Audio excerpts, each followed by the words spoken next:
Learners ബഡ്ഡിയിലേക്ക് സ്വാഗതം. നാം ഇപ്പോൾ പഠിക്കുവാൻ പോകുന്നത് NCERT സിലബസിലെ 2ാം ക്ലാസ്സിലെ ഔട്ട് എന്ന ലെസന് ശേഷം ഉള്ള read the words below each picture. നമുക്ക് ബുക്കിലെ പടങ്ങളിലേക്കൊന്ന് പോയാലോ? നോക്കിക്കേ, ഒന്നാമത് കൊടുത്തിരിക്കുന്നത് 3 പടങ്ങളാണ്. അത് നമുക്കൊന്ന് വായിക്കാം. ആൻ എഗ്, ഒരു മുട്ട. ആൻ എൻജിൻ, ഒരു എൻജിൻ. ആൻ എലിഫൻറ്റ്, ഒരു എലിഫൻറ്റ്. രണ്ടാമത്തെ പടങ്ങളിൽ കൊടുത്തിരിക്കുന്നത് ആദ്യത്തേത് എ പെൻ, രണ്ടാമത്തെ എ പെൻസിൽ, 3 എ ബെൽ എന്നിങ്ങനെയാണ്. അപ്പോൾ അവിടെ കൊടുത്തിരിക്കുന്നത് a pen, a pencil, a bell എന്നിങ്ങനെയാണ്. മൂന്നാമത്തെ ചിത്രങ്ങൾ നോക്കിയേ, അതിലാണെങ്കിൽ a kettle, a hen, a well എന്നിങ്ങനെയാണ് പറഞ്ഞിട്ടുള്ളത്. നമുക്ക് നോക്കാം. ആൻ എഗ് മീൻസ് ഒരു മുട്ട. ആൻ എൻജിൻ മീൻസ് ഒരു എൻജിൻ. ആൻ എലിഫൻറ്റ് മീൻസ് ഒരാന. എ പെൻ മീൻസ് ഒരു പേന. എ പെൻസിൽ മീൻസ് ഒരു പെൻസിൽ. എ ബെൽ മീൻസ് ഒരു ബെൽ. എ കെറ്റിൽ, ഒരു കെറ്റിൽ. എ ഹെൻ, ഒരു പിടക്കോഴി. എ വെൽ, ഒരു കിണർ എന്നിങ്ങനെയാണ്. അപ്പോൾ ഒരു എന്ന അർത്ഥം വരുന്നത് 2 വാക്കുകളുണ്ട്. ഒന്ന് ആനെന്നും മറ്റേത് എ എന്നുമാണ്. അപ്പോൾ എഗ്ഗെന്നും എൻജിനെന്നും എലിഫൻ്റ് എന്നും പറയുന്നതിന് തൊട്ട് മുന്നിൽ ആനെന്നാണ് ചേർക്കുന്നത്. കാരണം കഴിഞ്ഞ ക്ലാസ്സിൽ പാഠത്തിൽ നമ്മൾ പഠിച്ചിട്ടുള്ളതാണ്. ഇംഗ്ലീഷിലെ വവ്വൽ സൗണ്ട് ചേർത്ത് വരുന്ന വാക്കുകളുടെ മുന്നിൽ ഒരു എന്നർത്ഥത്തിൽ ഉപയോഗിക്കുമ്പോൾ ആൻ എന്ന വാക്കാണ് ഉപയോഗിക്കുന്നത്. അല്ലാത്തവയ്ക്ക് എ എന്നാ ചേർക്കാവുന്നത്. എന്താണ് ഈ വവ്വലെന്ന് നേരത്തെ പറഞ്ഞു. A, E, I, O, U എന്നിവയാണ് ഇംഗ്ലീഷ് ഭാഷയിലെ സ്വരാക്ഷരങ്ങൾ അഥവാ വവ്വൽസ്. വവ്വാലല്ല കേട്ടോ, vowels. So then comes the consonants. അതിന് ശേഷമാണ് കൺസോണൻറ്റുകൾ വരുന്നത്. ഇംഗ്ലീഷ് ഭാഷയിലെ വവ്വലുകൾക്ക് ഒഴിച്ച് ബാക്കി വരുന്ന എല്ലാം കൺസോണൻറ്റുകളാണ്. അതിന് വ്യഞ്ജനങ്ങളെന്നാണ് പറയുന്നത്. അപ്പോൾ പെന്നിനെ പി കൊണ്ടാണ് പെൻ തുടങ്ങുന്നത്. സോ അതിന് മുന്നിൽ എ എന്നാണ് ചേർക്കുന്നത്. എഗ്ഗ് ആണെങ്കിലോ, എഗ്ഗ് ഇ കൊണ്ടാണ് തുടങ്ങുന്നത്, വവ്വൽ അക്ഷരം കൊണ്ടാണ് തുടങ്ങുന്നത്. അതുകൊണ്ട് അതിന് മുന്നിൽ ആണെന്നാണ് ചേർക്കുന്നത്, ഒന്ന് എന്നർത്ഥം വരാനായിട്ട്. ഇപ്പം നമുക്കൊന്ന് പറയാം. An egg, a pen. An engine, a pencil. An elephant, a bell. അപ്പോൾ വ്യത്യാസം മനസ്സിലാകുന്നുണ്ടല്ലോ. A pen, a pencil, a bell. A kettle, a hen, a well. എന്നാൽ an egg, an engine, an elephant എന്നേ പറയുള്ളൂ. നിങ്ങൾക്ക് പറഞ്ഞത് വ്യക്തമായി കാണുമല്ലോ, പിടുത്തം കിട്ടിയോ? അപ്പോൾ നമുക്ക് അടുത്ത പേജിലേക്ക് പോകാം. Read the story out again and fill in the blanks.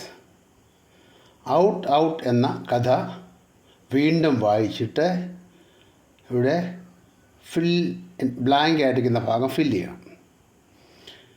Read the story out again and fill in the blanks. 1. Write the names of the children in the story. ഈ കഥയിലെ കുട്ടികളുടെ പേര് എഴുതുക. Write the names of the children in the story. അവരുടെ പേരെന്തൊക്കെയാണ്? ജീത്ത് and ബാബ്ലി. അതവരുടെ പേര്. ഒരാൾ ജീത്തും ഒരാൾ ബാബ്ലിയുമാണ്. അപ്പോൾ നിങ്ങൾ എഴുതുന്നുണ്ട് ജീത്ത് ആൻഡ് ബാബ്ലി എന്നാണ്. Write the items that children used to make a bowl. 2. Write the items. എന്തൊക്കെ ഐറ്റംസാണ് ഉപയോഗിച്ചത്? That the children used, കുട്ടികൾ ഉപയോഗിച്ച്. To make a bowl. Bowl ഉണ്ടാക്കാൻ കുട്ടികൾ ഉപയോഗിച്ച സാധനങ്ങൾ ഏതൊക്കെയാണ്? 1. റാക്ക്, പഴുന്തുണിയുടെ കഷ്ണങ്ങൾ. Paper, wool and string. അപ്പോൾ ഈ 4 കാര്യങ്ങളാണ് ഉപയോഗിച്ചത്. നിങ്ങൾ എഴുതേണ്ടത് rag, paper, wool and string എന്നാണ്. Then B. Write the opposite of the following words. Following താഴെ പറയുന്ന വാക്കുകളുടെ ഓപ്പോസിറ്റ് എഴുതണം. One has been done for you, ഒരെണ്ണം നിങ്ങൾക്ക് വേണ്ടി ചെയ്തിട്ടുണ്ട്. 1 അപ്പ്, ഓപ്പോസിറ്റ് ഡൗൺ, അപ്പിൻ്റെ ഓപ്പോസിറ്റ് ഡൗൺ ആണ്. Then 2 in, opposite out, in അകത്തെ, ഔട്ട് പുറത്തെ. ഓപ്പൺ അടയ്ക്കുക, ഓപ്പൺ തുറക്കുക, ക്ലോസ് അടയ്ക്കുക. ഓപ്പൺ തുറക്കുക, അതിൻ്റെ ഓപ്പോസിറ്റ് ക്ലോസ് എന്നാണ്. ഫാറ്റ് ഇതിൻ്റെ ഓപ്പോസിറ്റ് തിൻ എന്നാണ്. ഫാറ്റ് തടിച്ച, തിൻ മെലിഞ്ഞ. ഹോട്ട് ഓപ്പോസിറ്റ് കോൾഡാണ്. സ്മോൾ ഓപ്പോസിറ്റ് ബിഗ് ആണ്. അപ്പോൾ മനസ്സിലായില്ല, അതൊക്കെ ഫില്ല് ചെയ്യണം. See, join the sentences using and right it in the given space. One has been done for you. എന്താ പറയുന്നത്? താഴെ കൊടുത്തിരിക്കുന്ന സെൻറ്റൻസുകളെ ആൻഡ് കൊണ്ട് യോജിപ്പിക്കുക. Join the sentence using and ഉപയോഗിച്ച് ഈ 2 സെൻറ്റൻസുകളെ തമ്മിൽ യോജിപ്പിക്കണം. Write it in the given space, തന്നിരിക്കുന്ന സ്ഥലത്തത് എഴുതണം. One has been done for you, ഒരെണ്ണം നിങ്ങൾക്ക് വേണ്ടി ചെയ്തിട്ടുണ്ട് കേട്ടോ. One has been done for you. 1 നമുക്ക് വായിക്കാം. Suresh went to school, Gopal went to school. Suresh went to school, Gopal went to school. അതാ 2 സെൻറ്റൻസുകൾ. അപ്പം നമ്മളങ്ങനെ എങ്ങനെയാണ് യോജിപ്പിക്കേണ്ടതെന്ന് നോക്കാം.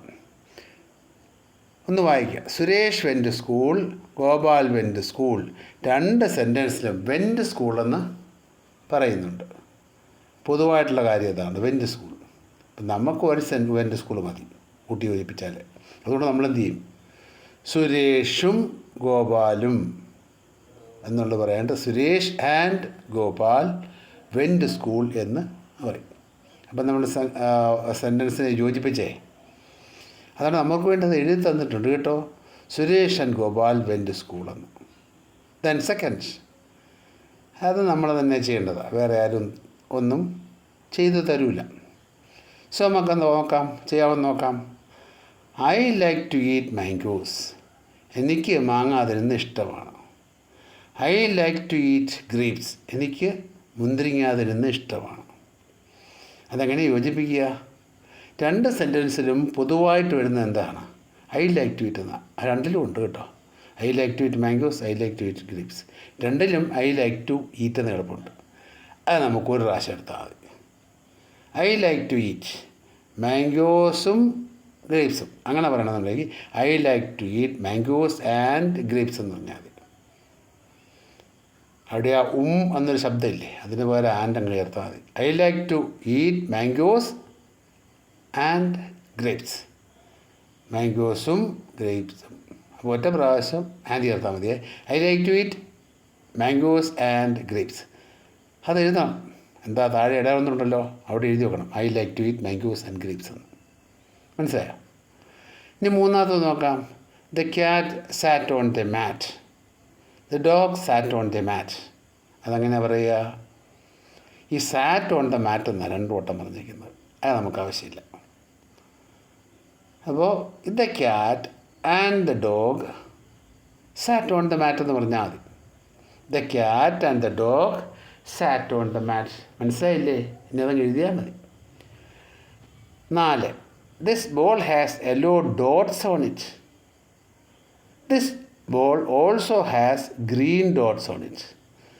അപ്പോൾ ആദ്യം പറഞ്ഞത് എന്താണ്? This ball has yellow dots on it. പ്രത്യേകം മഞ്ഞ കുത്തുകളുണ്ട്. രണ്ടാമത്തോ this ball also has green dots on it. അപ്പം അതങ്ങനെ ചേർത്ത് എഴുതുക. ദിസ് ബോൾ ഹാസ്, അത് വീണ്ടും വീണ്ടും വരുന്നുണ്ടല്ലോ. അപ്പം 2 പ്രാവശ്യം വരുന്നുള്ളതുകൊണ്ട് നമുക്കത് 1 പ്രാവശ്യം മതി.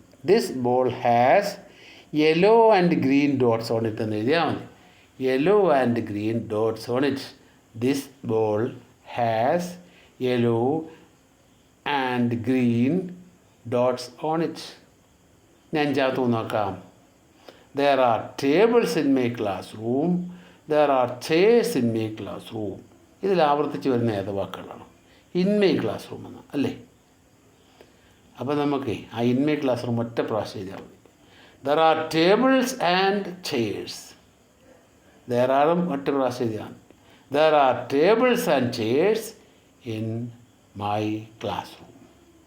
അങ്ങനെ എഴുതാൽ മതി. അപ്പോൾ സംഗതി ശരിയായില്ലേ? നിങ്ങൾ പഠിച്ചില്ലേ എഴുതാൻ? അപ്പം നമുക്ക് ഈ ക്ലാസ് ഇവിടെ തീർക്കാം. ഈ ക്ലാസ് ഇഷ്ടപ്പെട്ടെങ്കിൽ നിങ്ങൾ ലൈക്ക് ചെയ്യുക, ഷെയർ ചെയ്യുക, സബ്സ്ക്രൈബ് ചെയ്യുക.